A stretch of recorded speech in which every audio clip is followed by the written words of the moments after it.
ನವರಾತ್ರಿಯ ಈ ವಿಶೇಷ ಪಯಣದಲ್ಲಿ ಇವತ್ತು ನಾವು ದುರ್ಗಾದೇವಿಯ 5ನೇ ರೂಪ ಸ್ಕಂದಮಾತೆ ಬಗ್ಗೆ ಮಾತಾಡೋಣ. ನವರಾತ್ರಿಯ 5ನೇ ದಿನ ಅಂದ್ರೆ ಇದು ದೈವಿಕ ಮಾತೃತ್ವದ ಆಚರಣೆ. ಹೌದು, ಬರೀ ವಾತ್ಸಲ್ಯ ಅಷ್ಟೇ ಅಲ್ಲ, ಆ ಪ್ರೀತಿಯ ಹಿಂದೆ ಅಡಗಿರುವ ಆ ರಕ್ಷಣೆ ಇದೆಯಲ್ಲ, ಆ ಬುದ್ಧಿವಂತಿಕೆ, ಅದರ ಆಚರಣೆ ಕೂಡ ಹೌದು. ಸರಿ, ಹಾಗಾದ್ರೆ ಈ ಮಾತೃಪ್ರೇಮನ ನಿಜವಾದ ಶಕ್ತಿ ಏನು ಅಂತ ಯೋಚನೆ ಮಾಡಿದ್ದೀರಾ? ಅದು ಬರೀ ಮಮತೆನಾ, ಅಥವಾ ಅದನ್ನು ಮೀರಿದ ಬೇರೆ ಏನಾದ್ರೂ ಶಕ್ತಿ ಇದೆಯಾ? ಗೊತ್ತಾ, ಈ ಪ್ರಶ್ನೆಗೆ ಉತ್ತರ ಅದು ಆಕೆಯ ಹೆಸರಲ್ಲೇ ಇದೆ. ಸ್ಕಂದಮಾತೆಯ ಆಳವಾದ ಶಕ್ತಿಯನ್ನ ಅರ್ಥ ಮಾಡ್ಕೋಬೇಕು ಅಂದ್ರೆ ಮೊದಲು ನಾವು ಆಕೆಯ ಹೆಸರಿನ ಹಿಂದಿರೋ ಕಥೆಯನ್ನ ಕೇಳಬೇಕು.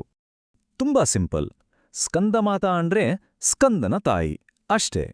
ಆದ್ರೆ ಕೇಳೋಕೆ ಇದು ಸರಳ ಅನ್ಸಿದ್ರೂ ಇದೇ 2 ಪದಗಳಲ್ಲಿ ಅವಳ ಇಡೀ ಕಥೆ, ಅವಳ ಶಕ್ತಿ ಎಲ್ಲವೂ ಅಡಗಿದೆ. ಬನ್ನಿ ಆ ಹೆಸರನ್ನ ಸ್ವಲ್ಪ ಬಿಡಿಸಿ ನೋಡೋಣ. ಸ್ಕಂದ ಅಂದ್ರೆ ಯಾರು? ಅವಳ ಮಗ, ಸಾಕ್ಷಾತ್ ಯುದ್ಧದ ದೇವರು ಕಾರ್ತಿಕೇಯ. ಇನ್ನು ಮಾತಾ, ಅದು ನಮ್ಗೆಲ್ಲ ಗೊತ್ತೇ ಅಂದ್ರೆ ತಾಯಿ. ಪುರಾಣದ ಕಥೆ ಪ್ರಕಾರ ರಾಕ್ಷಸರು ಇಡೀ ಬ್ರಹ್ಮಾಂಡಕ್ಕೇನೆ ತೊಂದರೆ ಕೊಟ್ಟಾಗ ಅವರನ್ನ ಸೋಲಿಸೋದಕ್ಕಂತಾನೆ ಹುಟ್ಟಿದ್ದು ಆಕೆ ಮಗ ಕಾರ್ತಿಕೇಯ. ಸೊ ಇದರ ಅರ್ಥ ಏನು? ಅವಳು ಕೇವಲ ಒಬ್ಬ ತಾಯಿ ಅಲ್ಲ, ಅವಳೊಬ್ಬ ಯೋಧನ ತಾಯಿ. ಇದರಿಂದ ಆಗೋ ವಿಶೇಷ ಏನು ಅಂದ್ರೆ, ಸ್ಕಂದಮಾತೆಯನ್ನ ಪೂಜೆ ಮಾಡಿದ್ರೆ ಸಿಗೋದು ಒಂದಲ್ಲ 2 ಆಶೀರ್ವಾದ, ಡಬಲ್ ಬ್ಲೆಸ್ಸಿಂಗ್. ಅಂದ್ರೆ ತಾಯಿಯ ಕೃಪೆ ಜೊತೆಗೆ ಅವಳ ಮಗ ಆ ಯುದ್ಧ ದೇವನ ಆಶೀರ್ವಾದ ಕೂಡ ಸಿಗುತ್ತೆ. ಈ ಇಡೀ ಕಥೆಯನ್ನ ನಾವು ಅವಳ ರೂಪದಲ್ಲಿ, ಅವಳ ವಿಗ್ರಹದಲ್ಲಿ ನೋಡಬಹುದು. ಸುಂದರವಾಗಿ ಚಿತ್ರಿಸಿದ್ದಾರೆ. ಅವಳ ಪ್ರತಿಯೊಂದು ಲಕ್ಷಣ, ಪ್ರತಿಯೊಂದು ಸಂಕೇತಕ್ಕೂ ಒಂದೊಂದು ಆಳವಾದ ಅರ್ಥ ಇದೆ. ಸರಿ, ಆಕೆ ರೂಪ ಹೇಗಿದೆ ಅಂತ ನೋಡೋಣ. ಅವಳ ವಾಹನ ಸಿಂಹ, 4 ಕೈಗಳಿದೆ, ಕಮಲದ ಮೇಲೆ ಕೂತಿದ್ದಾಳೆ, ಹಾಗೆ ಮಗ ಕಾರ್ತಿಕೇಯನನ್ನ ತನ್ನ ತೋಳಲ್ಲಿ ಹಿಡಿದಿದ್ದಾಳೆ. ಅವಳು ಸಿಂಹದ ಮೇಲೆ ಕೂತಿದ್ದಾಳೆ ಅಂದ ತಕ್ಷಣ ಅದು ಬರೀ ಒಂದು ವಾಹನ ಅಲ್ಲ, ಅದು ಅವಳಲ್ಲಿರೋ ದೈವಿಕ ಶಕ್ತಿ, ಆ ಕಂಟ್ರೋಲ್ ಇದೆಯಲ್ಲ, ಅದನ್ನ ತೋರಿಸುತ್ತೆ. ಅಷ್ಟೇ ಅಲ್ಲ, ಅದು ಅವಳ ಉಗ್ರ ರೂಪದ ಒಂದು ಸಂಕೇತ ಕೂಡ. ಇನ್ನು ಅವಳ 4 ಕೈಗಳನ್ನ ನೋಡೋಣ.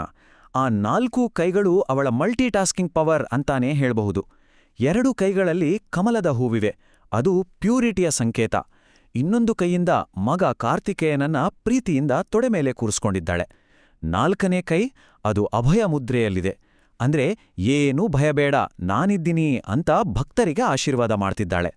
ಇನ್ನೊಂದು ಇಂಟ್ರೆಸ್ಟಿಂಗ್ ವಿಷಯ, ಅವಳು ಹೆಚ್ಚಾಡಿ ಕಮಲದ ಮೇಲೆ ಕೂತಿರೋರಿಂದ ಅವಳಿಗೆ ಪದ್ಮಾಸನ ದೇವಿ ಅಂತಾನೂ ಇನ್ನೊಂದು ಹೆಸರಿದೆ. ಇದು ಅವಳ ಶುದ್ಧತೆ ಮತ್ತೆ ಆಧ್ಯಾತ್ಮಿಕವಾಗಿ ಅವಳು ಎಷ್ಟು ಉನ್ನತ ಅನ್ನೋದನ್ನ ತೋರಿಸುತ್ತೆ. ಸರಿ, ಈ ಕಥೆ, ಈ ಸಂಕೇತಗಳು ಎಲ್ಲ ನೋಡಿದ್ವಿ. ಆದ್ರೆ ಇದೆಲ್ಲದ್ರಿಂದ ನಾವು ಸ್ಪಿರಿಚುವಲ್ ಆಗಿ ಕಲಿಯೋದೇನು? ಈ ದೈವಿಕ ರೂಪದ ಹಿಂದಿರುವ ನಿಜವಾದ ಮೆಸೇಜ್ ಏನು? ಸ್ಕಂದಮಾತೆಯ ಅಸಲಿ ಸತ್ವ ಇರೋದೇ ಈ ಬ್ಯಾಲೆನ್ಸ್ನಲ್ಲಿ. ಒಂದು ಕಡೆ ನೋಡಿ, ಅವಳು ಶುದ್ಧ ಪ್ರೀತಿ, ಕರುಣೆ, ಎಮೋಷನಲ್ ಹೀಲಿಂಗ್ ಕೊಡುವಂಥ ತಾಯಿ. ಇನ್ನೊಂದು ಕಡೆ ಅವಳೇ ರಕ್ಷಣೆ, ಜ್ಞಾನ ಮತ್ತೆ ಜವಾಬ್ದಾರಿಯ ಸಂಕೇತ. ಮೃದುತ್ವ ಮತ್ತೆ ಬಲದ ಒಂದು ಪರ್ಫೆಕ್ಟ್ ಕಾಂಬಿನೇಷನ್ ಅಲ್ವಾ? ಅದಕ್ಕೆ ನೋಡಿ, ಅವಳನ್ನ ಪೂಜೆ ಮಾಡೋದು ಅಂದ್ರೆ ಅದು ನಮ್ಮ ಹೃದಯದ ಶಕ್ತಿಯನ್ನ, ನಮ್ಮ ಹಾರ್ಟ್ ಚಕ್ರವನ್ನ ಓಪನ್ ಮಾಡ್ದ ಹಾಗೆ. ಇದು ನಮ್ಮೊಳಗೆ ದಯೆ, ಸಹಾನುಭೂತಿ, ಈ ಗುಣಗಳನ್ನ ಜಾಗೃತಗೊಳಿಸುತ್ತೆ. ಇನ್ನು ನವರಾತ್ರಿಯ ಈ 5ನೇ ದಿನದ ವಿಶೇಷ ಬಣ್ಣ ಯಾವುದು ಗೊತ್ತಾ? ರಾಯಲ್ ಬ್ಲೂ, ಅಂದ್ರೆ ರಾಜನೀಲಿ. ಈ ರಾಯಲ್ ಬ್ಲೂ ಬಣ್ಣ ಇದೆಯಲ್ಲ, ಇದು ನಂಬಿಕೆ, ಆಳ ಮತ್ತು ಭಕ್ತಿಯ ಸಂಕೇತ. ಇದು ಸ್ಕಂದಮಾತೆಯ ಗುಣಗಳಿಗೆ ಎಷ್ಟು ಪರ್ಫೆಕ್ಟ್ ಆಗಿ ಮ್ಯಾಚ್ ಆಗುತ್ತೆ ಅಲ್ವಾ?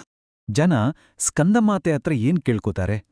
ಮುಖ್ಯವಾಗಿ ಕುಟುಂಬದಲ್ಲಿ ಸಾಮರಸ್ಯ ಚೆನ್ನಾಗಿರ್ಲಿ ಅಂತ, ಮಕ್ಕಳ ರಕ್ಷಣೆ, ಜ್ಞಾನ, ಸಮೃದ್ಧಿ ಮತ್ತೆ ಮನಸ್ಸಿಗೆ ನೆಮ್ಮದಿ ಅಂದ್ರೆ ಭಾವನಾತ್ಮಕ ಶಾಂತಿ ಇದೆಲ್ಲ ಕೊಡು ತಾಯಿ ಅಂತ ಪ್ರಾರ್ಥಿಸ್ತಾರೆ. ಸರಿ, ಈಗ ಕೊನೆಯದಾಗಿ ಅವಳ ಪವಿತ್ರ ಮಂತ್ರ ಯಾವುದು, ಮತ್ತೆ ಈ ಇಡೀ ಚರ್ಚೆಯಿಂದ ನಮ್ಗೆ ಸಿಗುವ ಮುಖ್ಯ ಸಂದೇಶ ಏನು ಅಂತ ನೋಡೋಣ. ಇದು ಆಕೆಯ ಮಂತ್ರ, ಓಂ ದೇವಿ ಸ್ಕಂದಮಾತಾಯೇ ನಮಃ. ಈ ಮಂತ್ರವನ್ನ ಜಪ ಮಾಡಿದ್ರೆ ತಾಯಿ ಮತ್ತೆ ಮಗ ಇಬ್ಬರ ಕೃಪೆನೂ ಒಟ್ಟಿಗೆ ಸಿಗುತ್ತೆ ಅನ್ನೋದು ಒಂದು ನಂಬಿಕೆ.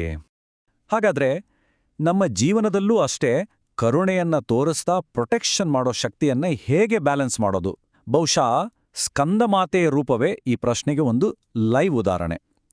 ಪ್ರೀತಿ ಮತ್ತೆ ಶಕ್ತಿ ಎರಡನ್ನೂ ಒಂದೇ ಸರಿ ಹಿಡಿದಿಟ್ಕೊಳ್ಳೋ ಕಲೆ, ಇದರ ಬಗ್ಗೆ ನಾವೆಲ್ಲರೂ ಯೋಚನೆ ಮಾಡಬೇಕು.